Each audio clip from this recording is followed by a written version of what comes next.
Hello, my name is Lucas. This is A Bit of Lit. I am here to tell you about what I've been reading for the past week.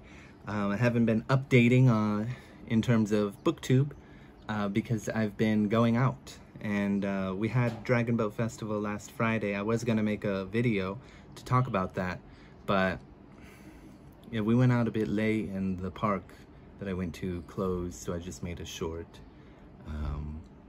And yeah, I also wasn't feeling very good, so I didn't make the video that I wanted to talk about the history of that. And we didn't get any zongs to eat that day.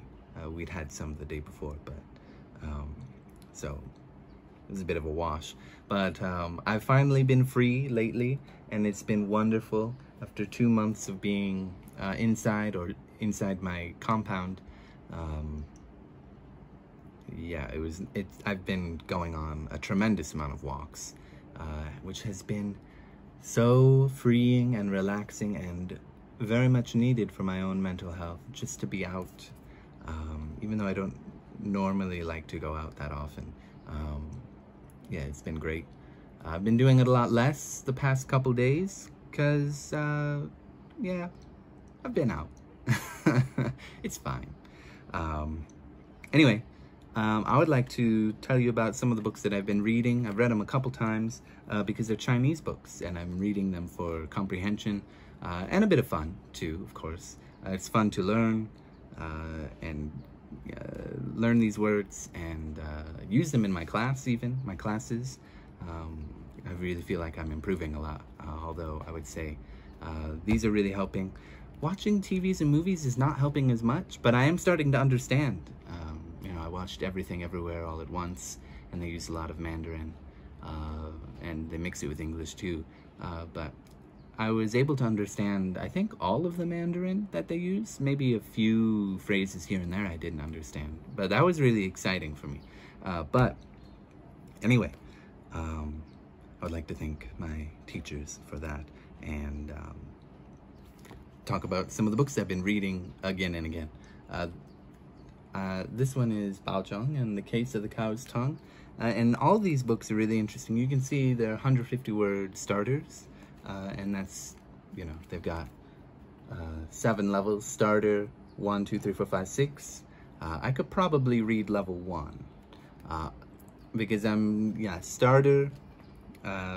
There's quite a few words that I don't know, but they're like,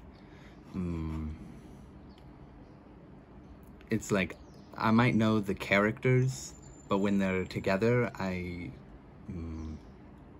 not completely sure what the meaning is. I have an idea. And then there are a few words that I just don't know. But I could probably read level 1 pretty soon, I think. And anyway, Bao Zheng and the Case of the Cow's Tongue. Pretty cool story.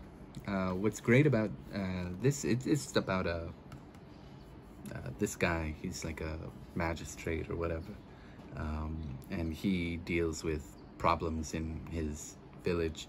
And you can see this guy's got a problem. Someone cut a cow's tongue out and it died, so he's got to deal with that.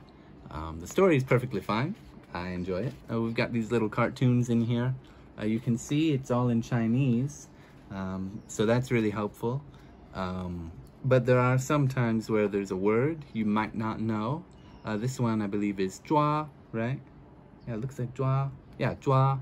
And it just means to arrest or catch, or, you know, something like that. And yeah, so it'll help you with any new words, any new vocabulary. The purple will always show that. And then later when you see that word again, it will just be black, so you have to kind of remember it. And a lot of the vocabulary is used again and again, so you should be able to start recognizing it. So that's really great. And yeah, and then if you are really struggling, I guess, then there's the English version, or if you want to see what it would be like in English, you can read that. So that's cool. And then at the end, I haven't done this yet, but the exercises at the back for comprehension, some pre-reading questions, some reading exercises and questions and stuff, put the order of events in the right order and answer these questions, and then try to fill in the blanks. This part I never do. I think this is really hard. And also I can just look at the front of the page. But anyway, yeah. All of these have that, and that is fantastic, really helpful. Of course, we've got Yishan, who is a Cinderella character. In this case, she, you know, it makes a claim. I don't know if it's true. I'll believe it, I guess. But I guess Cinderella's story originally comes from China, Tang Dynasty. Well before the Grimm brothers published the story. But this girl, you can see she's got a friendly fish. Her stepmother and stepsister hate her and want to eat the fish. And the fish's bones give her whatever she wants because she's a true friend. And it's kind of like the fairy godmother. And then, yeah, then the king is looking for her, basically, you know, and finds her because of the shoe, and says, oh, these two are terrible. Come with me, we'll get married and live a happy life. Very interesting. Again, great for learning a lot of words, and just really helpful. As you can see, now we can see this one has numbers. I don't know why these ones don't and why they have a different cover. They're from the same series. But I've got two that are purple. But this one has numbers and this one does not. And these two are just totally different colors. I don't get it. But there's so many of these starter ones. And then the 100, level 1 and 2. And even the back is different. I guess it's from a different printing time period. Could be. But we got a starter right here. Anyway, Ho Yi, the divine archer. There are 9 sons and they're very naughty and they decide they all want to play together. They're the sons of the Jade Emperor, and Ho Yi, because the sons are playing, they're drying out the planet, and that's causing all kinds of problems. And so he uses his archery skills to kill the sons, except the last one.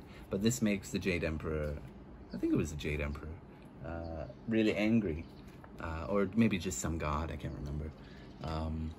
Really angry, and he makes Chang'e, his wife, sick, and she eventually becomes the moon, because why not? This story is really cool. I like this one. And then we've got the legend of Chinese New Year, New Year's Eve, which explains about this monster and some of the traditions, the firecrackers and red lanterns and that kind of thing for Chinese New Year. And that is a lot of fun. Now I've got another collection of different kinds of Chinese graded reader learning books. I guess these ones were from Sinolingua, and these ones are from Beijing Language and Culture University Press. This is the elementary level. I have a whole bunch of beginner level ones that I've read again and again and know them by heart.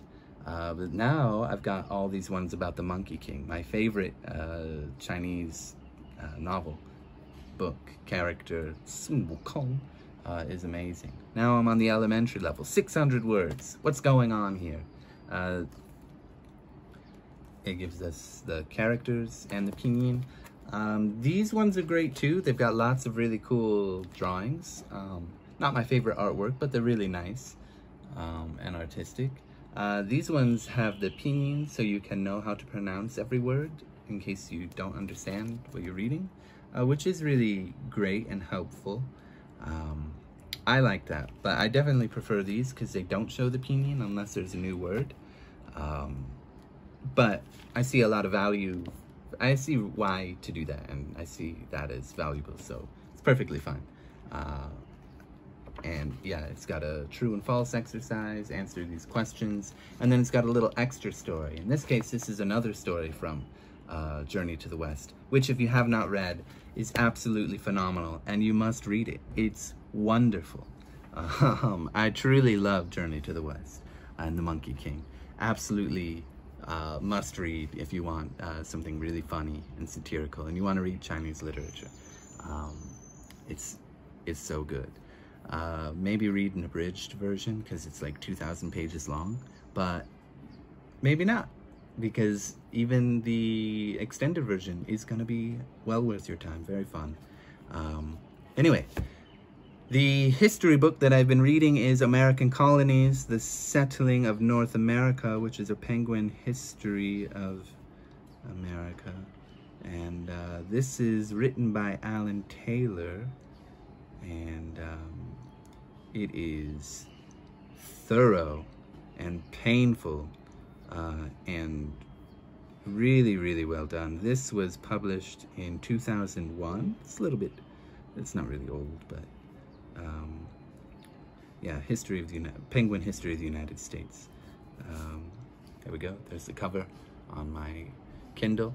And wow, I learned so much from this book. A lot of it, yeah, covered a lot of stuff that I did know, but went more in depth for me to really learn about the barbaric nature of the colonizers.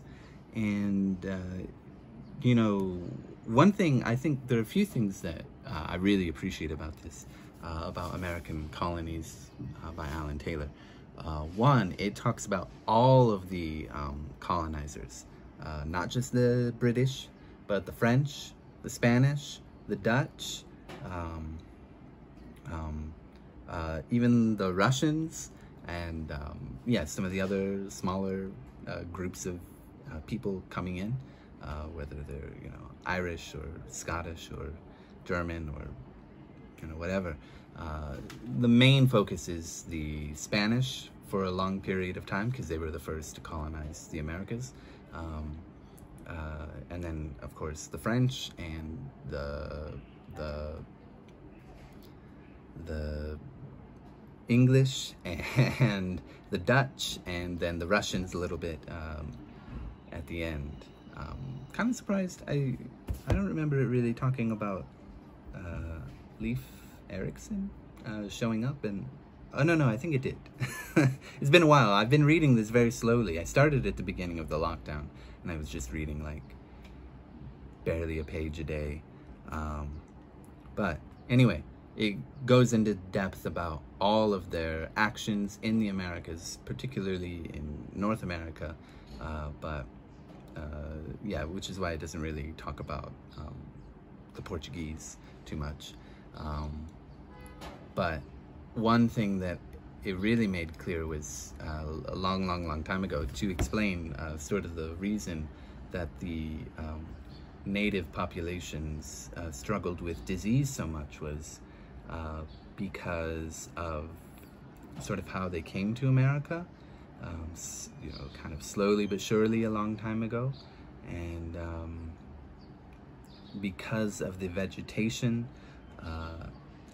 of the, you know, Siberia and Alaska and northern Canada and all of that being a bit sparse, and it being very dangerous, you know, and being very cold and all these things, populations tended to be much smaller and spread out and this kind of thing, which meant that communicable diseases didn't spread as often, so there weren't as many diseases in the same manner as with the Europeans, who were more densely populated. And, you know, goes into more detail than I just did, but everything it explained made a lot of sense about why their immune system might not have been prepared to handle so many new diseases. One, they're new diseases. Two, the Europeans were vile and intentionally trying to, but also three, it made sense just going way back, thinking about how far spread out people would have been, and how that would have led to fewer immune issues. Anyway, really thorough, really detailed, wonderful. Gave me a lot to think about, and I plan to read more books about this subject, and hopefully make all that information more concrete for myself, as horrifying as the subject matter is. Another thing that it does a really good job of is showing basically how the colonizers pit different native tribes against each other to have a reprieve for themselves from fighting. Certainly the Spanish did this a lot with Comanche, Apache, and Pueblo, and Navajo people, but also with the Sioux and other people further up north and to the east. Yeah, and it sort of ends before, well, with the American Revolution, around that era, and from the very beginning of people originally coming through the lands, according to scientists, not according to natives. He does make a point of saying that this is not what native people believe. They believe they come from the land. I guess that's what it says. So, you know, just according to his research, what he found, what people say, and he was not speaking for natives in any way with this work. But I thought it was really well researched. I thought it was fantastic, and I recommend it, I guess. I don't know if there are better works. I don't know, yeah, what to read next on the subject, but I'm curious to know. And yeah, I've had a lot of great reading recently, and I hope to have more. Thank you.